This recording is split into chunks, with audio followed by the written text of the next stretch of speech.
On this episode, we're taking more questions about EMPs.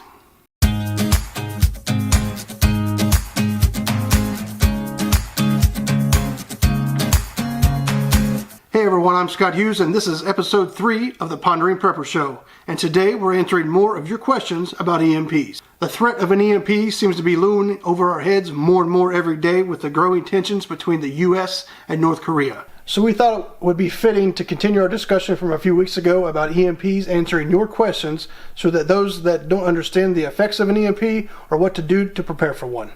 So let's get into it. Our first question is actually in 3 parts. First, how will solar panels and inverters be affected? Second is, should they be kept in a Faraday cage till needed? And then the last part of the question is, what about generators?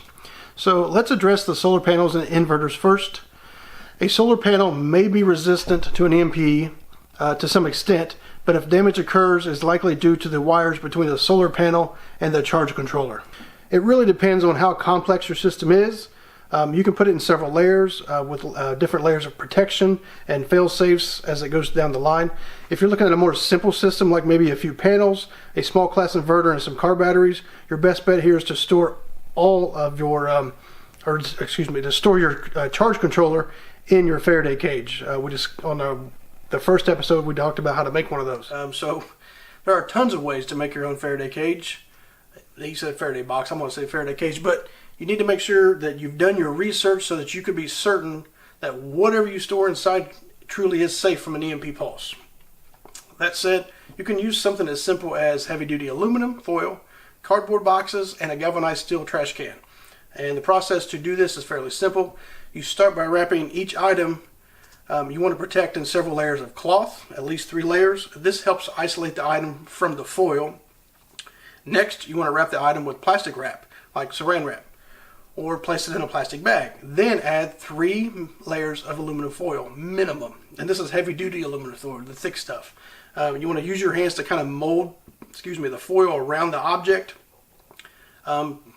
making sure that there are no holes or rips in the foil. And then now you want to take that item and place it in a cardboard box. Then wrap the cardboard box with at least 2 more layers of foil. When you do this, you want to make sure that no foil from the outside of the box touches any of the foil from inside the box, which you have it wrapped and layered several times so it shouldn't.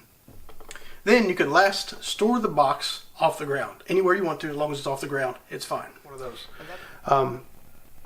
Our next question is, how probable is a massive EMP strike on America?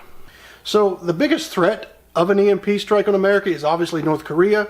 They keep ramping up their nuclear weapons program and really refuse to back down. But how likely is it to happen?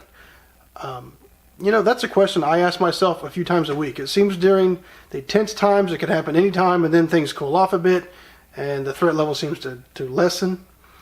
Personally, I don't think it will happen, but that doesn't keep me from preparing for one. I say I don't think it will happen for a couple of reasons.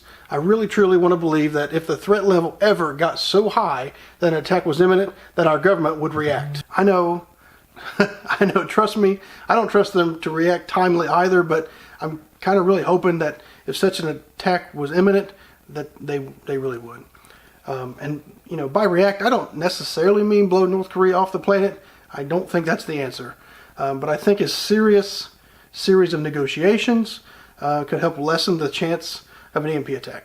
And finally, our last question today asks or says, the one question I have regarding an EMP that has never seemed to be addressed or discussed is the radiation impact of an aerial burst nuclear warhead. That's a really great question, and to be honest with you, I didn't know the answer, so I had to take to the internet to find it. And oddly enough, I could not find a single article, video, or anything that really addressed any type of radiation or nuclear fallout from an EMP. That doesn't necessarily mean the threat isn't there. I can say, out of everything I've read about EMPs, it does seem that the only damage is to the electronics and the electrical grid itself. It doesn't seem there's any threat from nuclear fallout or radiation. Okay, that's going to do it for the last episode of your EMP questions. If you have more, you can always leave them in a comment below or shoot me a message here on Facebook and I'll do my best to get it answered. Before we sign off, I did want to mention one thing, something that we've been working on for a while, and we kind of did a quiet release a few weeks ago. It's our Survival Notes notebooks. And Series 1 is all about disasters, both man-made and natural. Volume 1 is available for order right now, and it's all about EMP preparedness. I've got one. Hang on a minute.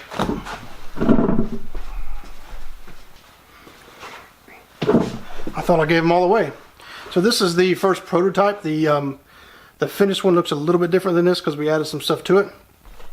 But inside, we apply what we call the semper paratus method to our prepping and implemented it in our notebooks so that you can be 100% confident that you're ready for a disaster, in this case an EMP attack. Our guides are, they're made right here in America. They're water resistant and made of really high quality materials, so they're built to last. I'll leave a link in the status above if you're interested in seeing more about them. I don't know if you can see. It's probably backwards. So production is underway for Volume 1, the EMP guide, and we're already starting to work on Volume 2.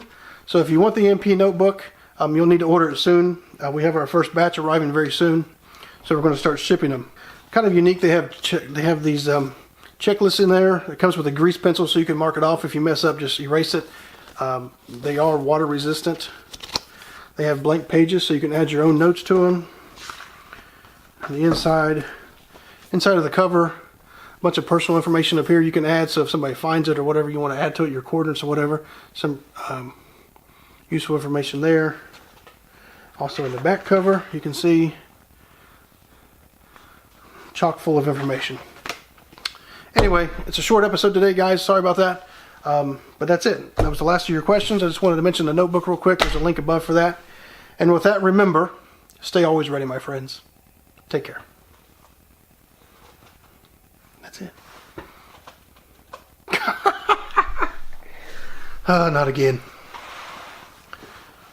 I did it again. I keep messing up.